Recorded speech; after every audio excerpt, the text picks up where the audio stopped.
Hello, welcome back to our series, Behind the Scenes of Nautilus. I'm Commander Brad Boyd, Director of Submarine Force Museum and Officer in Charge, Historic Ship Nautilus. This episode, we're going into the Attack Center.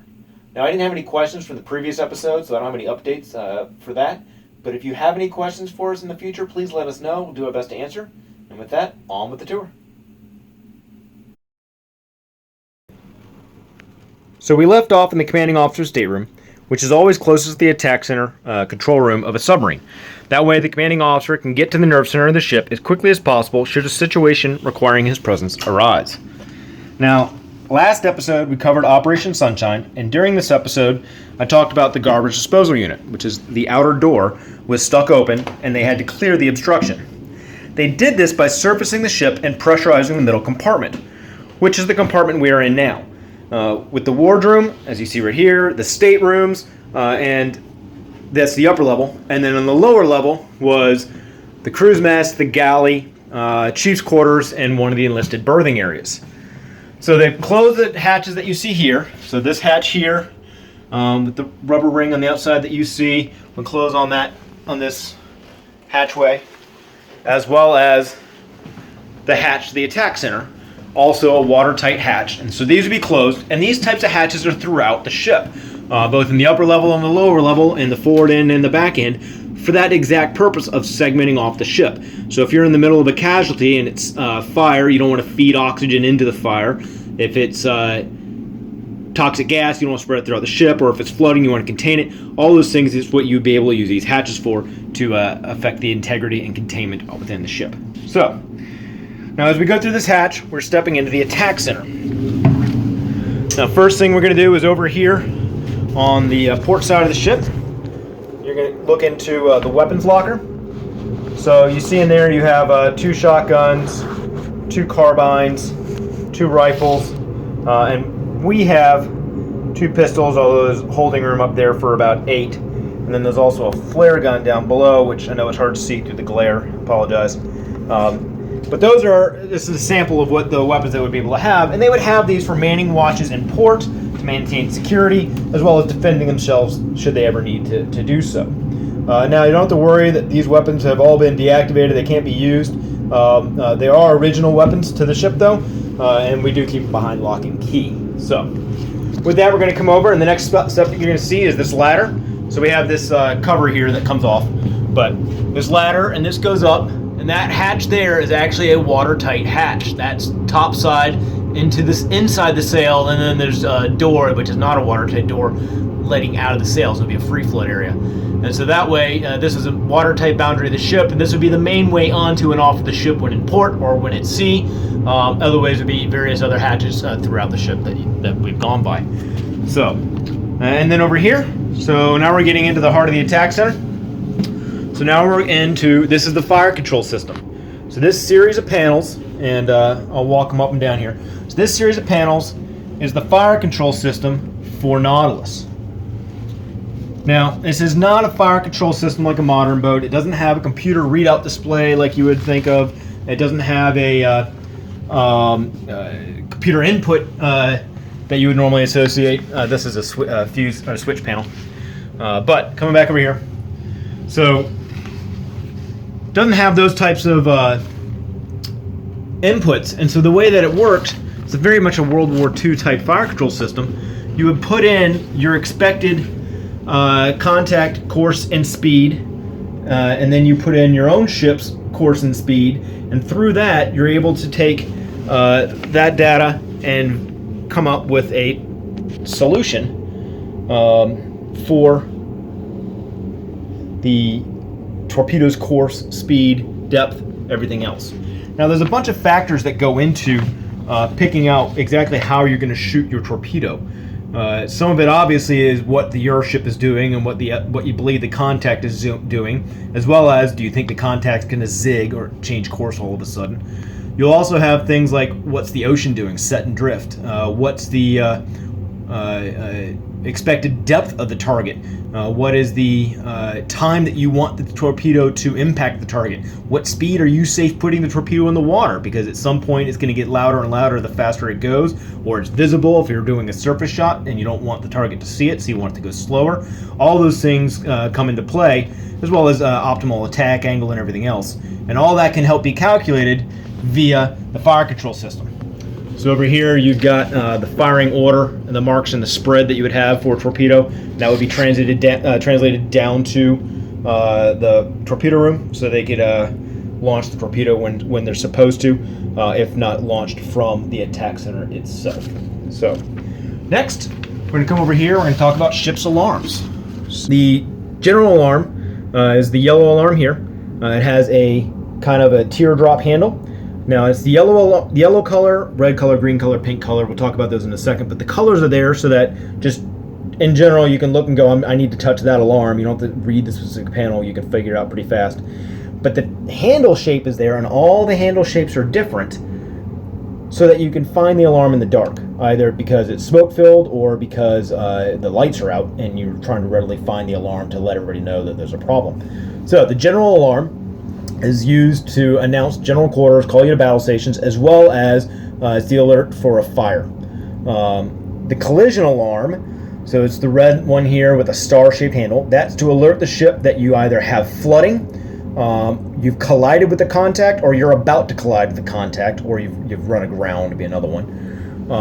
Then you have the diving alarm. So the diving alarm is not the klaxon. That's the auga sound that everyone associates with the submarine. That's not the diving alarm. Submarines would have a klaxon in addition to all the ship's alarms, but that would be separate from this. And not every boat had it. My first boat did not have one. My second boat did, and we had it because it was a pass-me-down from another one. So they're very prized possessions because they don't really make them anymore for the submarines. And then you have the propulsion plant casualty alarm. So this would be used in the event of casualty in the propulsion plant, and it's pink and it has a T-shaped handle. The diving alarm, by the way, for diving or quick surfacing of the ship, and it was used as a green with a square handle. So that's the ship's alarms. With that, we're going to actually step up on into the conning station. This is the location of the officer of the deck, and that's where he would stand his watch when submerged. If we were surfaced, he would be in the bridge, which was through that hatch we just talked about. It takes you up to the sail. There's another ladder that takes you on up to the bridge.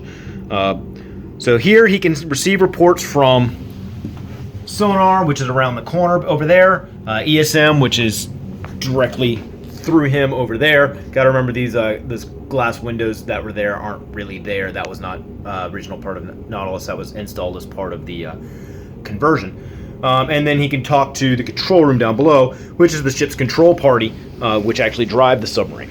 So it's kind of the nerve center. He can talk to anybody he needs to. So here's the periscopes that we talked about. He would either man it, the number 2 periscope or the attack periscope, as this individual here is manning. So this one is used because it's called the attack periscope because it doesn't have as good an optics. It can't see as far, doesn't magnify as well, but it's a much thinner profile, so it's less likely to be seen. Then you have the navigation scope or the search scope, number 1, much better magnification, but it's a little bit thicker, easier to be seen when approaching. So the navigation scope, and we talked about this a couple episodes back when we did the staterooms, and we talked about the 1957 trip under the ice. During that, the first time they came to periscope depth and they attempted to surface, Commander Anderson was actually on the number 1 scope, the forward scope, number 2 scope, number 1 scope. He's on the number 1 scope, and they didn't realize that there was ice just past where the sensor could see, and so they actually came and hit ice with the sail and the scope, bending the scope back about 45 degrees. And on the number 2 scope, even though it was housed, it took enough damage from the ice that hit the sail that it broke the head window. And then this piece right here, so that was the only thing that was able to, by the way, that's what it looks like through a periscope. That was the only thing that was holding the seawater back with the scope. And so they had to take the head window of the scope and weld a piece over it so that they could maintain watertight integrity, and this wasn't the only thing stopping water from coming into the ship. So anyways, number 2 scope is completely broken. They can't fix that. Number 1 scope was bent, and they were able to take a jack and brace it off the number 2 scope, since it was already ruined, but it's steel as opposed to the aluminum sail, and bend the number 1 scope back. During that process, they actually cracked the scope, and enough that it cracked the internal of the scope, and now they let all the nitrogen that's inside the scope out. So, let's see if I can get this in here. Now, this scope doesn't want to play as well with the eyepiece. Apologize. About as good as I can get. So, the nitrogen's in there because the scope's kept at a negative pressure and then charged with nitrogen. Periscopes are basically mirrors. It's just a system of mirrors to change your eye from the eyepiece right here up to the head window at the very top of the ship and just move your eyeball up there. To do that, you require a very clean system. You cannot have, obviously, any dirt on the inside, but you can't have condensation either. And so they kept the scope at a vacuum and charged with nitrogen so as to prevent the formation of condensation on the mirrors and therefore ruining the scope. So when Nautilus cracked that, they let the nitrogen out, they let moist air in, just air in general has moisture in it, and they had to get that out of there. Well, there's no real easy way to do that. So what they did was they hooked up a non-collapsible hose from the engineering section, which is way back that way, to the aft of the ship, attached it to a condenser, and then attached that to the periscope so they could draw a vacuum in the scope. And then, once they drew the vacuum, they sealed it, charged it with nitrogen, and then they did the process again to make sure they got all the moisture out and charged with nitrogen. And that's how they fixed the number 1 scope. So, as the periscopes. If we're at periscope depth, the officer of the deck's on it. If we're on the surface, someone doesn't necessarily have to man the periscope, but it gives you a much greater height of eye, and you can see further in the world by the taller the eye is. It's like how far you can see standing on the street, vice the second window of your house, or at the top of a building. The higher up you go, the further out you can see because of the curvature of the Earth. So even though you're surfaced on the submarine, you have somebody in the bridge, the periscope gives you another 10 or so feet of eye height, and therefore you can still see a little bit further. You also get better optics with the periscope because of magnification. So somebody would be down here helping the officer of the deck drive by looking for contacts and all that type of stuff via the periscope. So this is where the officer of the deck stands his watch. Periscope depth there. He has the ability to get sonar readouts. So what sonar is listening to, it kind of draws a trace there, and so he can see a track of what's happening. So this is time. So new is on the top, old is on the bottom, and it's over however what speed you set that at is how fast that trace goes down and how much time you're looking at. And then you can see, for example, a trace right there. So that's showing you the bearing rate or the bearing of a trace, and when you measure that over a period of time, see how it draws one way, that gives you a bearing rate. So how much bearing does it change over a period of time is bearing rate. And from that you can figure out if the contact is going to be a concern for collision, and then you try to use that over time to figure out exactly what the contact's doing, develop a solution on the contact. And we'll cover exactly how sonar works, passive active, in our next episode when we go into the sonar room. So he's got a couple of those so he can follow different traces at different times. Also have some redundancy over here. So this is going to give a readout of temperature, salinity, pressure, which affects the sound speed profile. Also affects how heavy the ship is. And over here, he's got ability to select something he wants to look at. Really, it's not look at, it's listen to. But he can kind of select what he's listening to down a specific bearing that sonar is, so he has a better idea of what's going on in the world. So I mentioned weight. So this is the diving book. So a submarine is extremely interested in exactly how much they weigh. So you can see as they go down here, all the different entries, and they will keep a log of how much they weigh, and that would determine what their neutral buoyancy is. So that way when they submerge, they can get a quick idea of what it's going to be, and they have an initial entry, and then they go down, and it's always off by just a little bit because you can't get that precise. You know, somebody brought on just a little bit extra weight, or you have a new piece of equipment that weighs a little bit more than you thought, or what have you. At the time of depth, you've got just a little bit different amount of water in a tank. Water, 1 gallon of water is 8 pounds. That quickly can change how much weight you have. But you get pretty close, and then you get down, you trim the ship to exact neutral buoyancy, and that way you know where you are, and you can just stay neutral in the water column and not sink out or broach just due to the weight of the ship. So that's the diving book. And then over here you see the announcing circuits. So they would have ability to talk. So 27 MC, 21 MC, those all go to different sections. So 27 might go to the torpedo room. 21 MC might go to the radio ESM, or it could go engine room. It's usually 2 MC. You're going to have a 1 MC announcing circuit over here. We took the mic out, but that's the 1 MC. That's general announcing circuit. And that's how the officer deck would communicate with the rest of the ship. As well as this tube right here, which, by the way, is called the Virgil Cox tube. And that's called that because at one point, Virgil Cox didn't just use his voice. So this, by the way, is an announcing tube. So you talk down into that. And it's still used to this day on surface ships and submarines to talk between point to point with a non-electrically required power. All it is just it carries your voice to a different spot in the ship.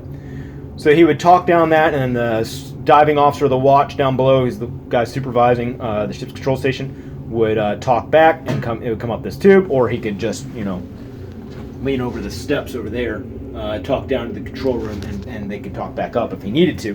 But this would be the way to do it while staying on the con, or he could use an announcing circuit if he had to.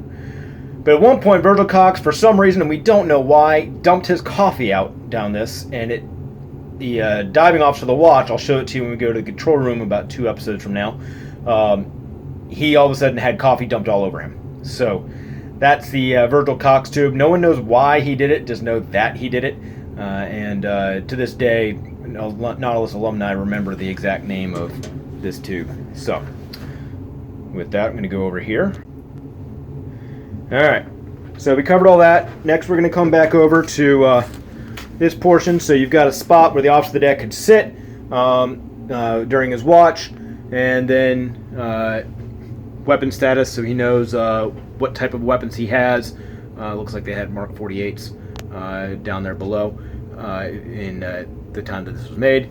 And then over here, this would be where the quartermaster stands his watch. Now, quartermaster is not supply like it is in the Army. Quartermaster is navigation. So they would be responsible for plotting ship's position, either the estimated position based off of they know the ship is going this course and speed, and so they estimate that over this amount of time they're here, or the fix of the ship's position via satellite, Loran C, which is a radio station, so you have a radio station at a fixed point, broadcast a specific signal on a specific channel, and that you could then figure out direction find to the best bearing, and you pick up 3 of those stations, you can cross your position and know exactly where you are. You can do visual fixes, so through the periscopes, take a known point on land like a lighthouse or a specific building or a rock, whatever it is, and you plot where those 3 bearings intersect, that's where you are. Or you can use, and we'll talk about radar in a minute, that's the radar station back there, you can use radar to do the same thing, especially if it's over the horizon or it's reduced visibility. If you have a geographic point that's pretty prominent on the radar return, you can use that to figure out where your position is by crossing where ranges or radar bearings cross to get a ship's fix. So a fix is an external point, so that way you go, I know I'm here because the rest of the world is where it is, therefore I must be here. An estimated position is, this is where I think I am. And then we have the inertial navigator. So we talked about that with Operation Sunshine. By the way, this is the track that they took from Hawaii up through the Bering Strait. A couple of times they had to turn around as they were trying to find a way through the Chukchi Sea and into the Arctic Ocean. And they finally found their spot and made a run straight for the North Pole, and then came back out past Greenland and got Commander Anderson off of Reykjavik, Iceland, where he then flew to Washington, D.C., and the boat continued on to Portland, England, where he then rejoined them. So they had an inertial navigator, and this was done because of the gyroscope compass failure that they had. And so they had an inertial navigator, which was used on the Navajo missile from the U.S. Air Force. And they picked that one for a couple of reasons. One, it worked for the Navajo missile, and 2, they could fit it inside the hatch without having to cut a big hole in the ship. And so they got the Navajo missile guidance system on board, and it was a gyroscope navigation system. So the way that works is the gyroscope for the x-axis, the y-axis, and the z-axis, left, right, up, and down. And what it would do is it would, and straight ahead, back and backwards, and it would measure the acceleration in each of those axes. And from that acceleration, that would then get fed to a computer, which would filter out different aspects that were extraneous. For example, if you flew over a mountain range for the missile or drove over a underwater mountain range for the submarine, that change in gravity from the mountain, because all of a sudden the land gets closer to you and the mountain has mass, can affect the sensitivity of this acceleration determined. So you have to filter that out. It's especially true with today's gyroscopes. Are very sensitive. They use a laser and measures the time difference down in, like, we're talking nanoseconds. The difference in time it takes for a laser to travel around the ring, and that's the acceleration in that specific axis. That's today's gyroscopes. Ring laser gyroscope is what we use now. Back then it was physical gyroscopes, no lasers. But that would just be an estimated position. It's still not a fix because it's just a guess. It's a better guess than what the quartermaster can do, because he can't take into account set and drift, what the ocean is pushing with you. It's like a tailwind or a headwind, so being pushed with an airplane or driving against it. The airplane may be flying 600 miles an hour, but it's only making 550 or it's making 650 based off if it's traveling with or against the wind, or it's having to steer a slightly different course to maintain going west or east because of winds pushing it north or south. That's the same thing for set and drift, just with ocean currents instead of wind. So anyways, that's the quartermaster. And he'd be stationed here so that the officer of the deck could review ship's position, because it's all great and good to avoid a contact, but it doesn't do any good if you run into the ground or vice versa. So that's the conning station. And with that, we're going to go back over here, and we'll come to the fan room, at least what we would call today a fan room. Back then, it kind of doubled as radar room, so that's what this is here. It's a radar station. So while on the surface, they'd be able to operate the radar, using that for contact avoidance as well as navigation, as we discussed. But you have the fan room, and so the fan room is here to distribute air throughout the ship. Now, when you're surfaced, you'll pull that air in through a hatch, just one of the open hatches, pulls the air in, and then the fan distributes it throughout the ship through the ventilation piping. If you're at periscope depth and you have the snorkel mast up, then you would bring something in via the snorkel mast into the ship, bring air in that way, and then the fan still distributes it. If you're not at periscope depth and you're just underwater, then you're recirculating, and you're doing that via the same room as just taking that air and moving it around. You also have the ability to secure. So there are times, yes, you want the air to move around so it doesn't get stale, and keep oxygen going and get carbon dioxide away to the scrubbers. But there's times where you may not want that to happen, and that would be like in a casualty. So if I'm in the middle of a fire, I don't want to provide air into the fire, good air in as it burns up its oxygen, nor do I want to spread the smoke back out. So we would secure ventilation to that area or throughout the ship entirely, so as to not introduce new oxygen and compound the casualty or spread bad air around for fire or toxic gas, that type of thing. So that's the fan room. And with that, we're going to continue on over here, the very last spot. So that's going to be right here. So we talked about ship's positions. So the last thing you could use to fix the ship's position is a sextant, and that's using the stars. So Nautilus was around prior to the first satellite GPS system. As we talked about in the previous episode, Operation Sunshine, the very first man-made satellite was 1957, and Nautilus was launched and commissioned in 1954. So before satellites were even a thing. First U.S. satellite was 1958. Now, there wasn't a global positioning system until about 1959. That really wasn't global positioning. It was just this basic system, and it was actually used for submarines by the Navy. It was about 6 satellites, then grew to 10, and it worked, except for the fact that it didn't have full Earth coverage, and it didn't have coverage at all times, because the 6 to 10 satellites couldn't pick up a signal. You couldn't pick the signal up whenever you needed to. You had to wait for the orbit to match. By comparison, today's GPS system has 24 satellites in continuous orbit, so that you always have 4 satellites covering you. That's how GPS works today. Back then, you didn't always have that. So, if you're ever in a position where the Loran Sea, the radio direction wasn't going to work because you weren't picking up great signals, you're too far away, the satellites weren't overhead where they needed to be, you weren't close enough to land for a visual fix, you weren't close enough to land for a radar fix, and the bottom topography, so the mountainous underwater, if it's mountainous enough, distinctive enough, and you have extremely accurate charts, which that's not in a lot of cases, you can't get a bathymetric fix. That's the underwater fix. And so all you have left is the stars. And so that's what they would use, is the sextant. Okay, with that, that's kind of the end of our tour. Next week we'll be going into sonar here, We'll talk about sonar as well as ESM bay, electronic signals measurement bay, and ship's office. And then the episode after that will be going down into the control room. So, hope you enjoyed today's tour, and I'll look forward to talking to you again. Thanks. Bye.